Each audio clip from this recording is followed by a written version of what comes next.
Então, vamos tirar isso aqui, isso aqui. Sai, meu filho. Não sai. Why not? Então, aqui já está escrito, ó, escuridão não é uma força, ela é meramente uma ausência de luz. O que significa isso? Que você mudou aquilo que você está pensando, você deu um outro significado à mesma coisa, né? Então, a programação neurolinguística, ela usa vários métodos, né? Um deles é a modelagem, por exemplo, você quer ser uma pessoa de sucesso, então você usa o modelo Ayrton Senna, Bruce Lee, você pega um grande empresário ou né, uma Bruna surfistinha, sei lá o que você quer ser, né? Aí você se inspira, né? Você vê tudo que eles fizeram, né? E procura fazer igual para obter. Bruna surfistinha, a turma gostou aí, né? Aprender a dançar como é? O quadradinho de 8 lá, né? Então, existe também a ancoragem, né, que são processos de associar reações internas com algum gatilho externo ou interno. Existe espelhamento, ressignificar, que é básica. O ressignificar é basicamente quando a gente pede para vocês ouvirem os áudios do Gasparetto lá, que você muda o que você pensa de acordo com o que ele fala lá, você dá um novo significado, alguma coisa que era tão negativa, você dá um novo significado para ela, né? Tem lista de valores, mensagens subliminares, hipnose, né? Às vezes, por exemplo, a religião é considerada um tipo de hipnose. Ela muda ou não muda o pensamento de alguém, né? Não de todos, mas se você focar numa religião, você vai ouvir tanto aquilo lá, e aquilo lá, se fizer sentido na sua cabeça, você pode mudar tudo que você pensa a respeito da vida, a respeito da morte, a respeito da pressa, a respeito da ansiedade. Por exemplo, se você pega uma religião espírita que fala de vida após a morte, de reencarnação, pode ser até que você fale assim, bom, né, morrer nem é tão ruim assim, eu quero saber como é que é do lado de lá, eu sei que vai continuar e tal, né? E treinamento, por exemplo, de exércitos, né? Esse pessoal que treina o ódio, né? O patriotismo exagerado, ou é, incute o ódio numa população toda, né? É uma teoria, é um modelo de PNL, porque isso, uma mentira repetida 100 vezes, ela até torna verdade. Você realmente chega a ficar confuso sobre certas coisas, né? Porque principalmente se afastam de você. Se você focar muito numa determinada coisa, você deixa de ver as outras, né? E é uma das coisas que acontece quando a gente tem síndrome do pânico. A gente está numa armadilha, né? A gente fica preso numa armadilha cheia de sintomas e que você fala assim, como é que eu vou sair daqui? E você continua agindo todo dia igual, né? Então você não vai sair nunca, porque o princípio para mudar alguma coisa é fazer alguma coisa diferente, né? Então, na PNL também, a gente tem um conceito, né? Que é, não sei se vocês já ouviram falar, que é o mapa não é o território, né? O que significa isso? Então, o mapa seria todas as informações que você recebeu na vida, né? De pai, mãe, religião, igreja, da família, tudo. Então, você construiu uma vida na sua imaginação, no seu pensamento. Você construiu um mapa da vida. Mas ela não é o território, quer dizer, ela não é a sua vida real, né? Então você tem um mapa dentro da sua cabeça te dizendo como dizer, como viver a vida, que não deu certo. E essa programação, esse DVD esse programa que você instalou na sua mente, não está dando certo. Ela te levou a uma síndrome do pânico, a uma TAG, a uma fobia social. Então, o que que você precisa fazer? Você precisa reprogramar, né? E para reprogramar, você tem que fazer o quê? Passar o antivírus, passar alguma coisa, limpar tudo aquilo que está lá. Né? Não tem condições de você reprogramar alguma coisa mantendo tudo aquilo que está lá, mas é isso que a gente vê que a maioria das pessoas que têm síndrome do pânico querem fazer. Aí eu quero alguma coisa que eu quero tomar um remédio que não me dê mais sintoma. Eu até nem me importo de tomar para o resto da vida, tem alguns que falam. Né? Aí, assim, o que que eu faço quando tenho uma crise, quando estou com um sintoma X? Por que que eu tenho pontada na cabeça? Por que que, né? E se fala-se muito em sintoma, mas o sintoma, ele só vai embora, ele só deixa de existir. Ele não vem, ele não acontece quando você muda esse relacionamento que você tem com a vida. Quando você pensa diferente, você interpreta a sua vida diferente. Porque foi a sua interpretação das situações todas, do assalto que o Rômulo teve, do casamento que a outra pessoa teve, da perda, né? De, né, de tudo, toda a interpretação que você teve na vida que formou essa programação na sua cabeça e que você precisa se livrar dela para poder se sentir diferente, né?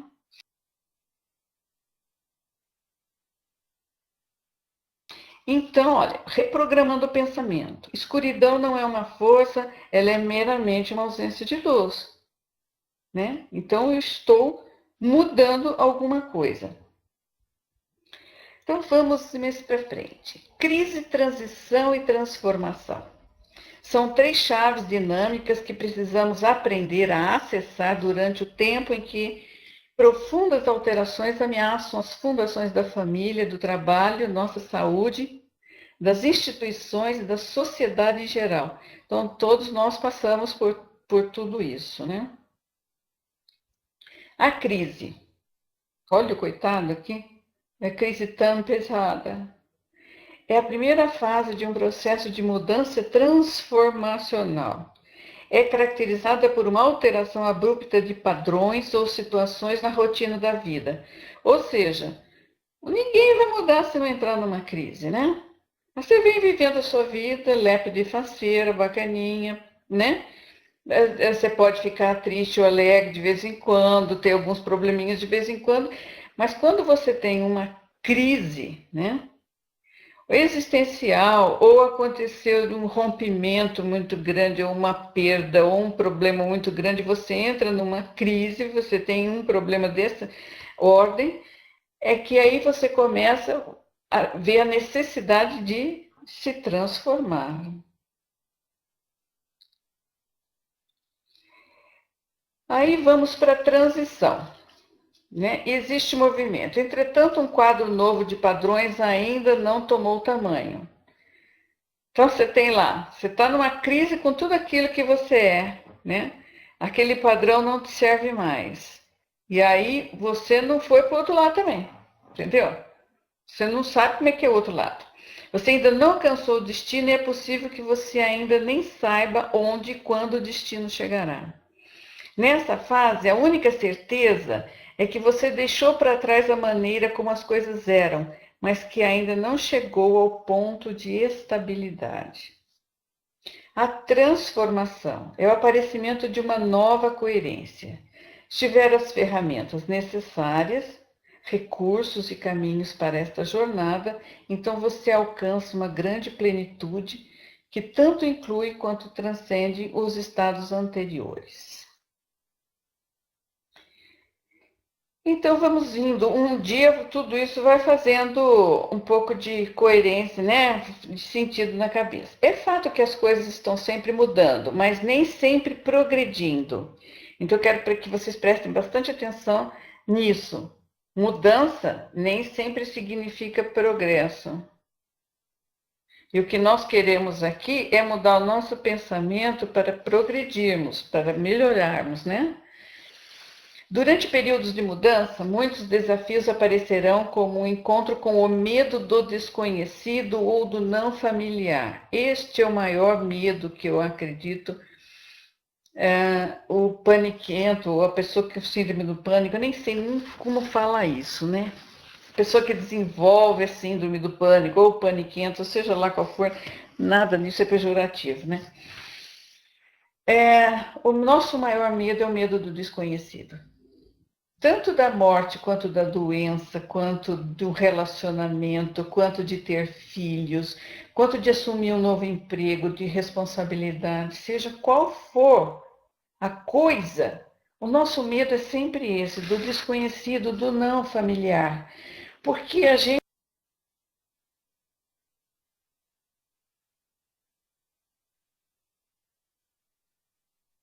muito boa, mas que seja sempre a mesma, né? Mas a vida não é sempre a mesma. Esta imprevisibilidade da vida é que é a nossa maior dificuldade. Não conseguimos lidar com perdas, além de um senso geral de vulnerabilidade. A gente se sente muito fraco, muito vulnerável, muito desamparado, né? A sensação de desamparo é quase que geral nas pessoas que têm síndrome do pânico. Porque parece que elas são o seguinte, parece que todo mundo consegue viver, resolver tudo na vida, todo mundo consegue buscar auxílio em algum lugar, só a gente que não, parece que a gente está literalmente sozinho no mundo, largado à própria sorte, né? Ou azar. Então, tudo isso pode nos levar a um mergulho em estratégias de sobrevivência inúteis, né? Ataque, escape ou rigidez. Isso pode resultar em uma regressão temporária, em inércia, ambivalência, dificuldade de deixar as coisas fluir, confusão e conflito. Muitas vezes a gente escolhe a inércia. Tem pessoas que chegam aí falando: olha, eu não consigo fazer uma faculdade, eu não consigo fazer nada, né? Não consegue se decidir por coisa nenhuma, né? Então, ou passa a achar que tudo é difícil, ou começa tudo e não termina nada. Então você fica literalmente em pânico, confuso, né? Um amontoado de coisas que nem você entende, né? Isso daí é basicamente síndrome do pânico, gente. O sintoma é o de menos, viu? Porque se você corrigir isso, essa coisa toda, essa confusão toda, você não vai ter sintomas, eu garanto para você. Na minha família foram 7 pessoas com síndrome do pânico. Todas elas tiveram que lidar com esse tipo de coisa. Todas se curaram, né? Então, nós temos essa vulnerabilidade, essa predisposição na família para ter síndrome do pânico. Nós temos personalidade parecida. A gente se importa muito com o que os outros pensam. A gente quer agradar muito, a gente quer ser bacana, ser bonzinho, ser aquela pessoa que todo mundo gosta, ser a azeitona da empada, ser popular, ser agradável, ser convidado para tudo. A gente quer fazer diferença onde a gente vai, né? A gente quer que as pessoas pensem assim: olha, sem você não tem graça. Né? A gente quer ser muito, sabe? A gente quer ser tudo de bom e não é maldade, não é por nada. A gente é super do bem, né? Somos honestos, somos pessoas responsáveis, somos pessoas inteligentes, tudo, mas nós não sabemos lidar com o lado emocional. É só isso. A gente não sabe lidar com afetos, que é o nosso lado emocional. Porque a gente quer ser tudo isso, e isso não faz parte da realidade da vida, né? Pessoas vão gostar de nós, pessoas não vão gostar de nós, né? Nós vamos ser bacana para uns, mas não vamos ser para outros, né? Muitos vão querer nos convidar, outros não, né? Muitos vão achar a gente bonito, outros vão achar a gente feio. Graças a Deus, né? Que é assim, porque senão feio também não teria chance, né? E isso aí é dodóis, né, na face da terra. Então, mas e a gente precisa reconhecer que a gente tem tudo isso na nossa personalidade, né? Não é por mal, não é vaidade também, não é só orgulho, é um pouco de tudo. É a gente querer ser e fazer diferença na humanidade. A gente gostaria de ser aquele cara que arrebenta, entendeu? Mas nós podemos fazer muita coisa boa no nosso ambiente. Porque, lógico, as azeitonas são uma linda cereja.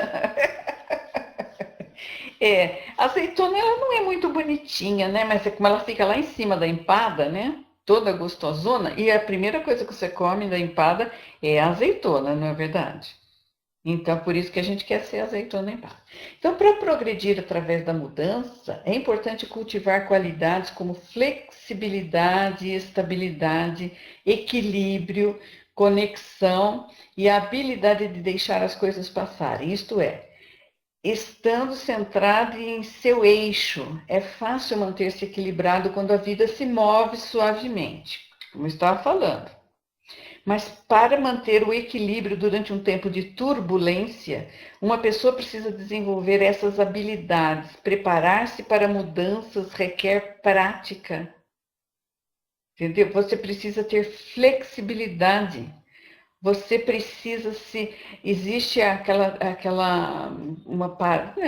não chega a ser uma parábola, uma metáfora do bambu ou do carvalho, né? Que diz que ele se deita, né? Ele se curva até o chão para não se quebrar, né? Você tem que ter essa flexibilidade. Você tem que lidar com a realidade, né? Você tem que estar conectado com essa realidade da vida, porque a vida é assim. A vida tem mudanças, a vida tem perdas, né? A vida tem ganhos também. Não adianta a gente querer que a vida assim, luta para você chegar num ponto e você vai ser feliz para sempre daquele ponto em diante. Não existe isso, né? E saber que não existe e estar preparado para isso, né? Psicologicamente. Porque vem, né? Que nem diz o Gasparetti, vem mais, vem mais. Não adianta a gente querer que não venha. Então, uma das coisas que a gente pode fazer em PNL é mudar aquilo que a gente pensa, né? Por exemplo, sobre o fracasso. Né? Não existe fracasso, apenas feedback. Então, na realidade, não existe o fracasso, existe o quê? Uma experiência de como não fazer mais aquilo, porque aquilo não dá certo. Então, muitos de nós foram treinados para julgar seus resultados como sucesso ou como fracasso. Olha, programação neurolinguística é qualquer coisa que mude a sua maneira de ver a mesma coisa, a sua maneira de pensar a respeito da mesma coisa. Então, por exemplo, se eu te conto uma historinha e ela te comove e ela te dá uma outra visão a respeito da mesma coisa, é programação, está fazendo programação neurolinguística. Por exemplo, quando eu falo a respeito de culpa, tem muita gente que diz que tem culpa lá no grupo, né? São pessoas que convivem com a culpa. E num dos áudios, o Gaspareto ensina que a culpa não existe. Aí a pessoa fala assim, mas como a culpa não existe? Não, eu sei que nós vivemos numa sociedade religiosa por base, né? Nós somos ensinados que a gente é responsável pelo que o outro sente, mas a gente não é responsável pelo outro sente, porque o que o outro sente depende da interpretação do que nós fizemos para ele. Não exatamente do que nós fizemos, mas do que ele interpretou. E assim a gente também, né? Tudo na nossa vida é interpretação de um fato, né? Não é a pura realidade. Não é? Existe o fato e existe a interpretação que nós damos àquele fato. Então, com respeito à culpa, todo mundo age pensando no bem e fazendo o seu melhor naquele momento. Então, a culpa seria uma pretensão de que você poderia ter feito melhor. Ah, por que eu não fiz isso, né? Aconteceu aquela situação desagradável porque eu não fiz, eu deveria ter feito. Não deveria, porque você não conseguiria fazer. Então, não adianta nada. Essa culpa é uma coisa ilusória, né? É uma interpretação sua. Então, você pode deixar de sentir culpa numa situação se você entender a culpa de uma maneira diferente. Isso que a gente fala de mudar, reprogramar o pensamento. Então, aqui, como a sua vida mudaria se você visse o fracasso apenas como um feedback ou uma oportunidade para aprender como não fazer algo e se tornar flexível para desenvolver novas maneiras de alcançar o seu resultado planejado? Toda vez que você faz alguma coisa e dá errada, não veja mais como fracasso. Veja como uma experiência que não deu certo, mas é uma experiência para futuras tentativas. Da próxima vez em que algo não se desenvolveu como planejado, aceite isso como um feedback. Fique curioso e faça perguntas como: o que eu preciso aprender sobre mim, os outros, o meu trabalho ou o ambiente familiar, de modo que, se uma situação semelhante ocorrer no futuro, eu possa conseguir um resultado melhor. Então, se você já sabe que dessa maneira não dá certo, na próxima vez você faz de maneira diferente, né? Então não pode ficar apegado a esse negócio de eu fracassei, nada dá certo comigo. E a Paulinha chegou e eu estou aqui com a tela estendida, eu não vi se a Paulinha chegou, se ela for fazer o reiki, ela me avisa aí, depois eu aviso, pessoal. Então, olha aí, eu não fracassei, eu apenas descobri 10.000 maneiras que não dão certo, né? Tá bem experiente, né? Bem experiente. Ninguém quer que demore assim também 10.000 vezes, né?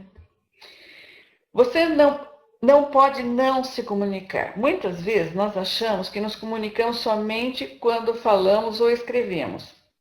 Isso não é assim. Você está sempre se comunicando, seja através do seu tom de voz, ações, expressões faciais, gestos e linguagem corporal. Pare um pouco para pensar e veja o impacto que as suas ações estão tendo no sistema como um todo.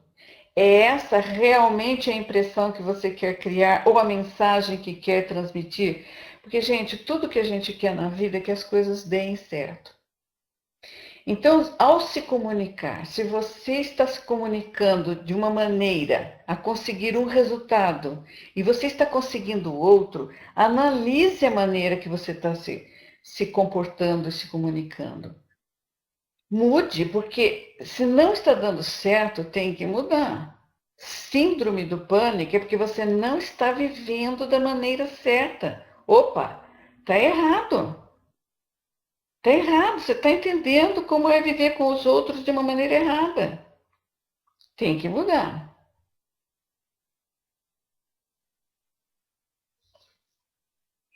Olha, seja flexível, né? Nós já falamos isso lá atrás. Se o que você está fazendo não está criando os resultados que deseja, faça alguma coisa diferente. Você já se sentiu marcando passo na vida, fazendo a mesma coisa repetidas vezes e sempre esperando conseguir um resultado diferente. Esse é o amplamente conhecido conceito de insanidade. Se você quer que a vida seja diferente, faça a mesma coisa.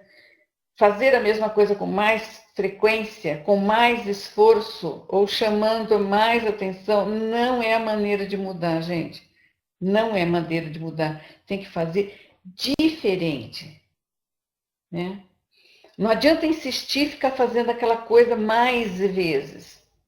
E nem, por exemplo, as pessoas assim que falam em religião, eu não consegui me curar porque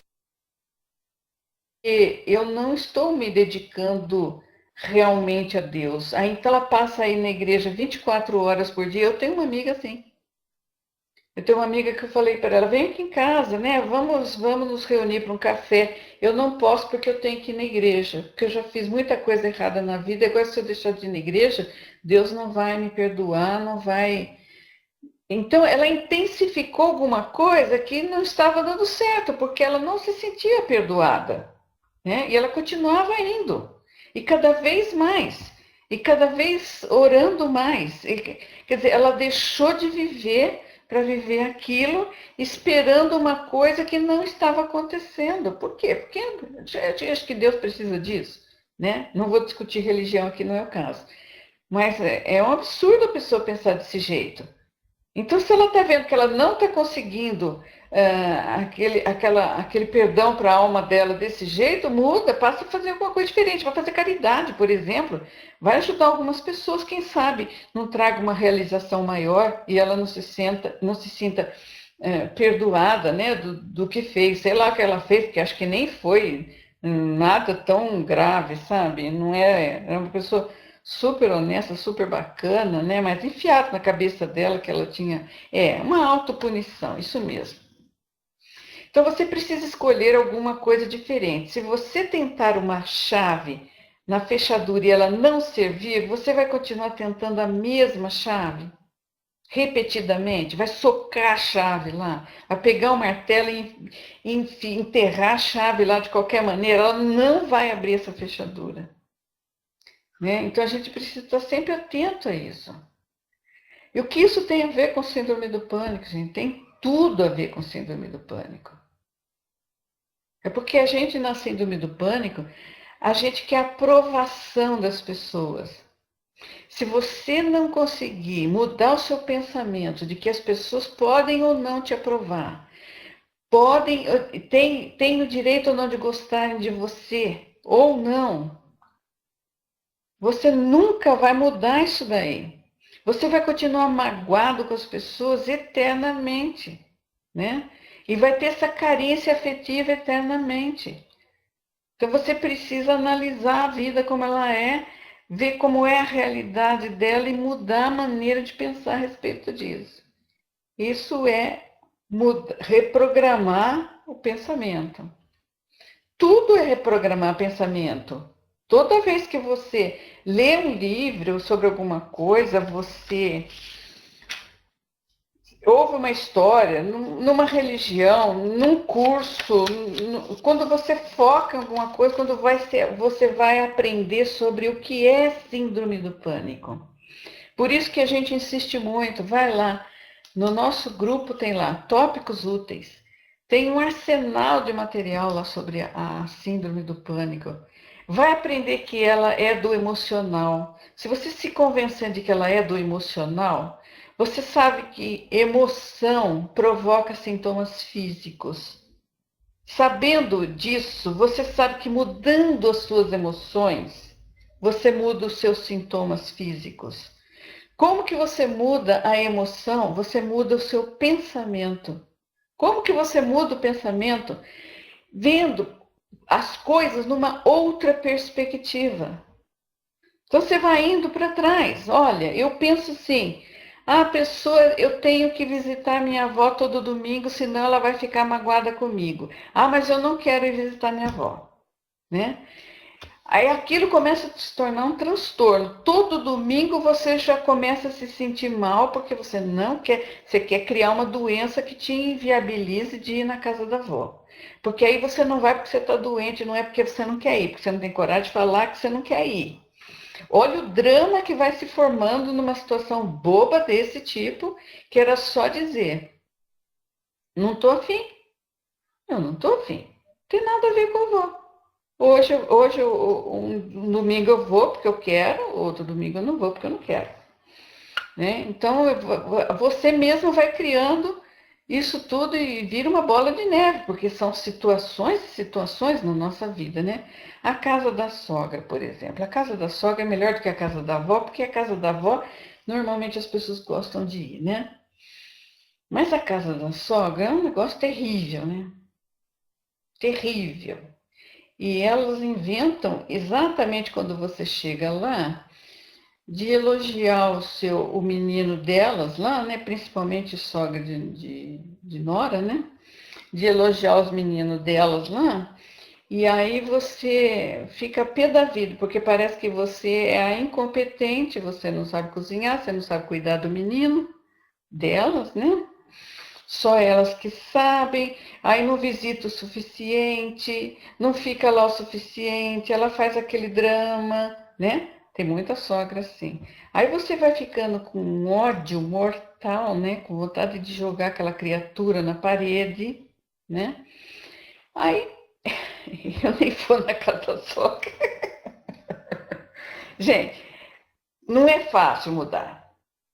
Não é fácil mudar. Agora, se você sabe que ela está fazendo isso para provocar uma reação em você, então estabeleça, paga o preço, paga o preço. Olha, eu vou pelo marido ou pelos netos, né? Faço, sei lá, um X, sacrifício X, de determinada hora, chegou uma determinada hora eu vou embora, arrume situações que sejam mais rápidas e não se importe, passe a não se importar com o que ela fala. É possível isso. É possível você se blindar a ponto de não levar para o pessoal aquilo que a pessoa fala. Porque eu nem sei por que sogra faz isso, gente. Eu acho isso uma burrice tão grande. Porque indispõe a outra pessoa contra ela. Se ela fosse amiga, se ela fosse bacana com aquela pessoa, ela ia ter aquela pessoa lá. Ah, ciúme, meu Deus do céu. Não existe ciúmes, olha. Eu já cheguei a falar isso para minha sogra uma vez. Eu sou a esposa, posso deixar de ser esposa um dia. Você é a mãe, você nunca vai deixar de ser a mãe. Nunca. Nós não estamos competindo com essa vaga. Eu não quero ser mãe da pessoa. Como você também não vai querer ser esposa? Então precisa entender isso. Não, mas eu não sei por mas tem sogra diferente também, viu? Tem sogra que ela fica ali, ela ajuda, e ela é bacana, e ela precisa saber lidar com a pessoa também, sabe? É que a gente também chuta o pau da barraca, sabe? Se a gente for com mais jeito, se a gente esquecer um pouquinho da palavra e não se magoar tão facilmente, não se apegar tão facilmente ao que a pessoa diz, a gente pode dar um jeitinho e o que ela quer um pouco de conforto, de saber que o que ela fez na vida daquele filho também foi importante, né? Não custa a gente dar uma elogiada nos pontos positivos dela, né? E os negativos você abafa o caso, deixa um pouco para lá também, porque às vezes está velha, não vai mudar mesmo, então vamos tocando. Então, tudo é programação neurolinguística, né? Tudo é mudar pensamento.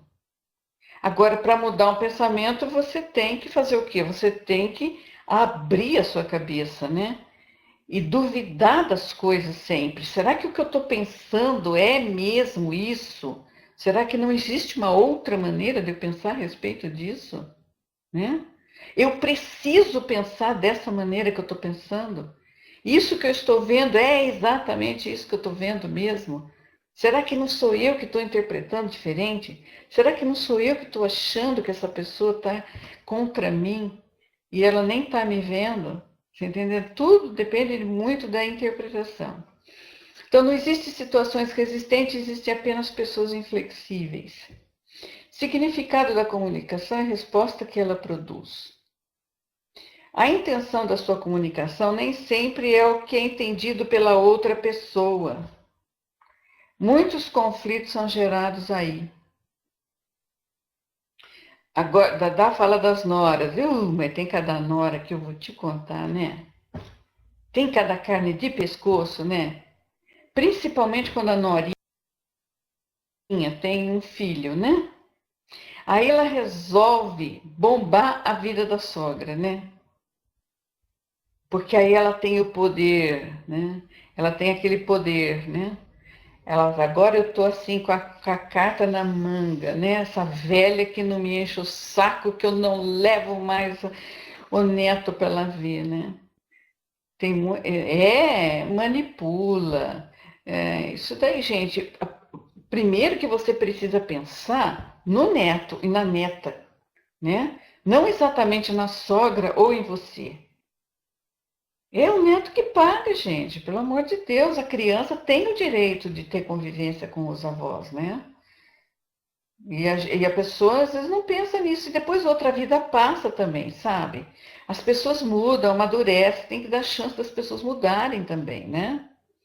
A pessoa não fica assim para sempre. Tem uns que ficam, né? Mas vamos supor, vamos, né? Botar a maioria aí, né? Então, elas. E outra coisa, dá para reconhecer às vezes que a sogra, ela não gosta de você, mas ela ama os seus filhos.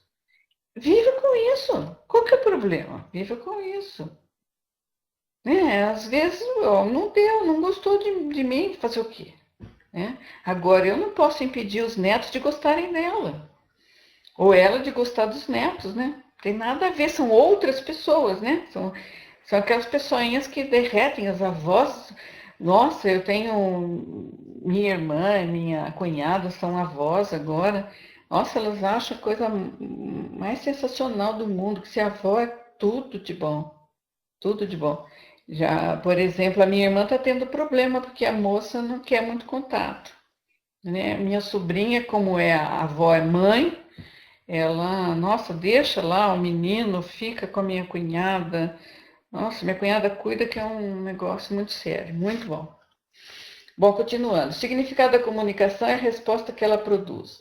A intenção de sua comunicação nem sempre é o que é entendido pela outra pessoa.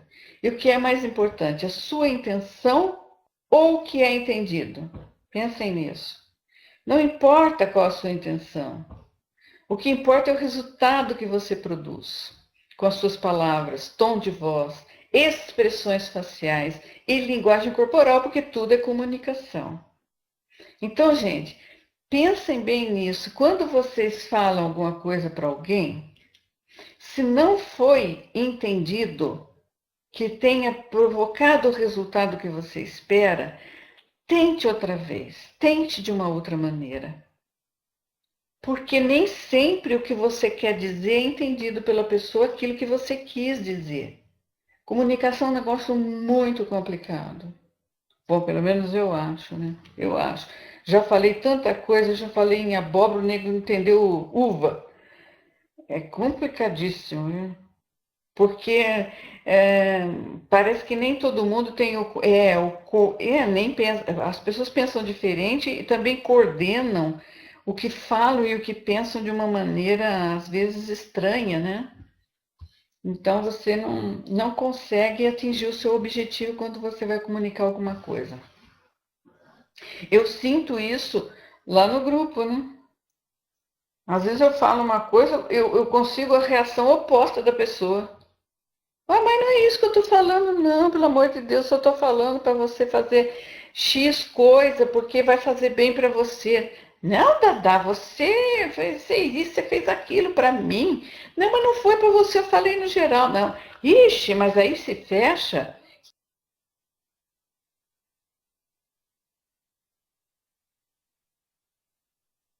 E aí não vai mais, tem que deixar para outro dia, sabe? O som tá ok? Por que não? Não importa quão estranho, prejudicial ou inapropriado possa parecer para você o comportamento de uma pessoa. Isso faz sentido na perspectiva da pessoa engajada naquele comportamento. As crenças e valores dela e está baseado em satisfazer uma intenção positiva para ela. O segredo é reconhecer que existe uma intenção positiva por trás do comportamento da outra pessoa, para ela e talvez não para você. Olha como é complicado isso. Isso não significa que você precisa enxergar o comportamento da outra pessoa como positivo ou aceitável. Nossa senhora, eu falo tanto, eu preciso de uma garrafinha d'água aqui, né? Cada um faz o melhor que pode com os recursos que tem à disposição. Essa é a programação neurolinguística da culpa, né? Por que você não pode, não precisa ter culpa? Por quê? Porque cada um faz o melhor que pode com o recurso que tem à disposição. Esta é uma verdade, né?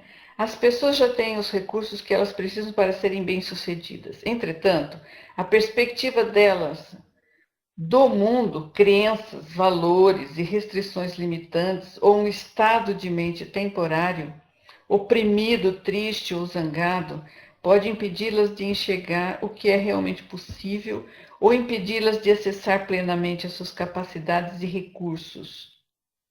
Nós nem sempre tomamos a decisão certa ou tomamos a ação correta.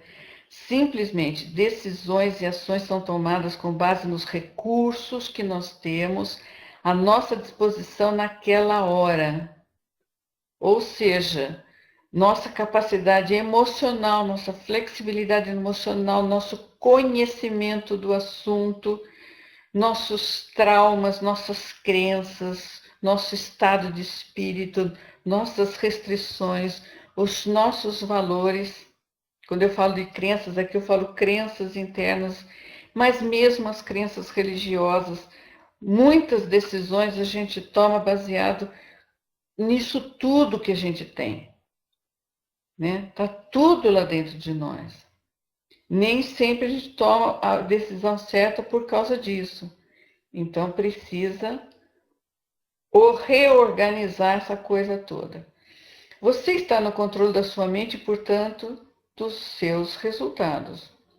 Foi você quem escolheu as crenças, valores e decisões que determinam a sua perspectiva do mundo e como você vivencia os diferentes eventos.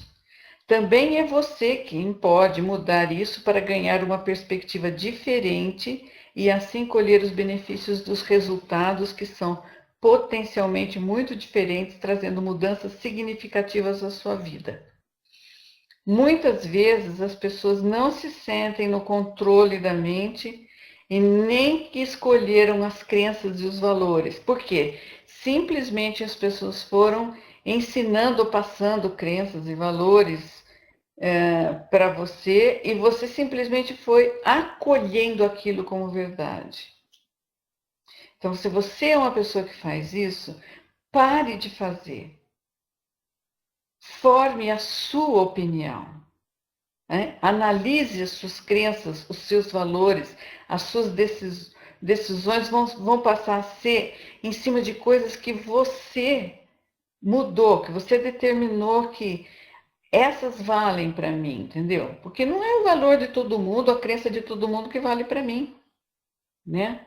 Mudar é complicado mudar, mas eu acho que vale muito a pena, né? É a gente se conhecendo um pouco, a gente sabendo, trabalhe bastante no campo do sentir, sem analisar o pensamento, né?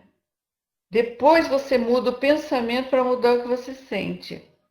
Olha que coisa bacana. Às vezes você não gosta de uma pessoa porque ela é antipática, arrogante.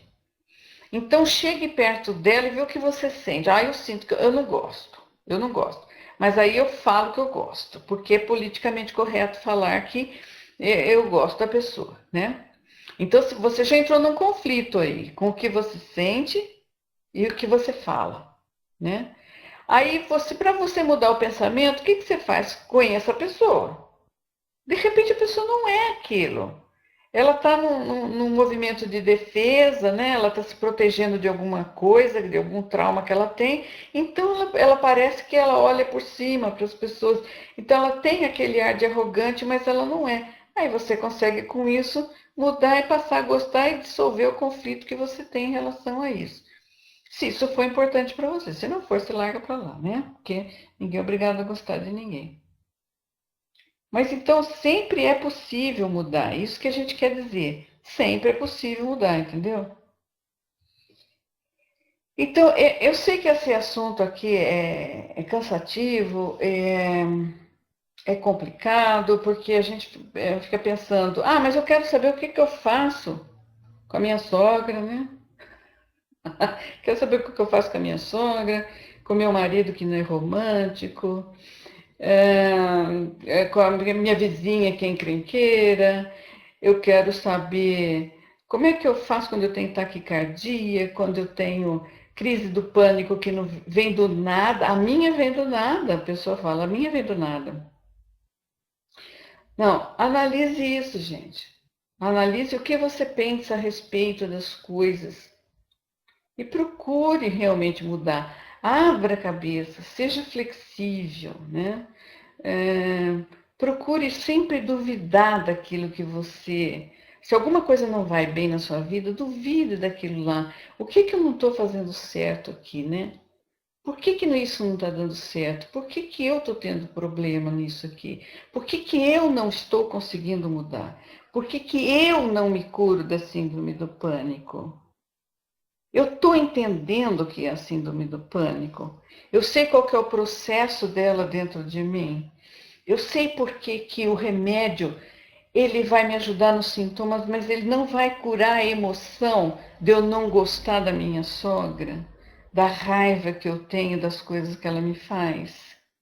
O remédio não vai curar isso, a não ser que você entre em coma, que você vive dopado. Aí acho que a cocaína faz um efeito melhor, a maconha faz um efeito melhor do que o antidepressivo. Entendeu? Você vai viver chapado aí pro resto da vida. Para o quê? Vai beber até cair? Para quê? Para poder conviver com a sogra, com o marido, com o filho, aceitar que o filho é gay, né? Que ele vai te apresentar um namorado e não uma namorada, sei lá, né? Que nem quando, por exemplo, quando eu fui apresentar o meu marido negão para a família, e aí, entendeu? Eu não tive problema, mas tem muita gente que tem, né? Então você precisa estar preparado que na vida existem reações das pessoas e reações suas e que você tem que aprender a lidar com tudo isso para não o quê? Não somatizar numa síndrome do pânico. A síndrome do pânico significa que você não aguenta mais viver do jeito que você está vivendo. No começo, você pode identificar até assim: eu não aguento mais esse marido, eu não aguento mais o meu chefe, eu não aguento mais não ter dinheiro para viajar, eu não aguento mais viver nessa família, meus pais, eu não gosto do meu irmão, eu não sei o que fazer para sair dessa situação. Então, quando você está numa situação assim, que você não tem saída, que você está reprimido ali. Quando eu falo em repressão de emoção, não significa só que alguém não está deixando você se manifestar, significa que você está sem saída. Aquilo implode, aquilo implode. Síndrome do pânico é igual uma hemorragia de emoções, é quando você não aguenta mais. Né? Aí sai tudo pela tangente, porque sintoma não tem coerência nenhuma. Ele pode tanto dar uma pontada na cabeça, como ele pode dar uma dormência no dedinho do pé direito, né? Porque aí bagunçou a química cerebral. Mas essa química cerebral, ela foi bagunçada pelas emoções que você não conseguiu lidar. Entendeu? Se você for aprendendo a lidar com essas emoções, diminuindo a importância das coisas que não são realmente importantes, priorizando coisas na sua vida, tentando deixar para lá, entendendo que as pessoas são diferentes, que elas não têm que necessariamente gostar de vocês, não tem que ficar elogiando vocês, não tem que ter consideração por vocês. E hoje eu coloquei lá no grupo, a melhor coisa que você faz para você é abrir mão de ter expectativas, né? Toda viagem que você for fazer, todo relacionamento que você for ter, se você está grávida e está esperando um filho, não coloque expectativa. Ah, eu quero que seja um menino, quero que seja uma menina, quero que seja saudável. Você pede a Deus que seja saudável, mas pare de pôr expectativa. Pare de pôr expectativa. Porque a expectativa é o que faz entrar em conflito, faz você sofrer, faz você ficar ansioso e faz você somatizar numa síndrome do pânico. Bom, domingo que vem tem mais, né? Espero que um pouquinho daquilo que a gente fala aqui fique na cabecinha, né? De todos vocês. A gente fala com a melhor das intenções. Não sei se a gente comunica muito certinho, se a gente se faz entender, mas fique com esse pensamento. É possível mudar, né? É possível mudar, inclusive, o que a gente pensa a respeito das mesmas coisas, né? Então, aí eu não sei se a Paulinha chegou, se ela vai fazer o reiki. Não sei se a Lucila quer falar mais alguma coisa, mas eu falo um tchauzinho para vocês agora. Domingo que vem a gente